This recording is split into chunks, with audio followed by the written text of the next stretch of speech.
পাকের পাশে দাঁড়ায় দেখবেন কত হাজি রওজা শরীফ দেখলে শুধু সালাম দিয়ে চলে যায়, কোনো অনুভূতি নাই। আবার কত হাজি পাগলের মতো কাঁদতে থাকে। কোন হাজি মদিনার থেকে ফেরার সময় পাগলের মতো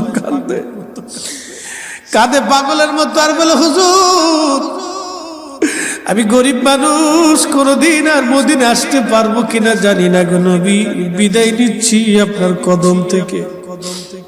কোন হাজি কেঁদে কেঁদে পেরেশান হয়ে যায়, কোন হাজিরা কেঁদে কেঁদে পেরেশান হয়ে যায়।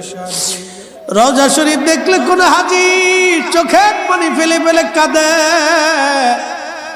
পাগল পারা হয়ে যায় হাজি, পাগল পারা হয়ে যায় হাজি, পাগল পারা হয় হাজি, পাগল পারা হয় নবী বিরহ বেদনা সহ্য করতে না পেরে। হে রাসূল তোমায় ভালোবাসি, অন্তরে শুধু মুখে নয়, জান্নাতের আশায়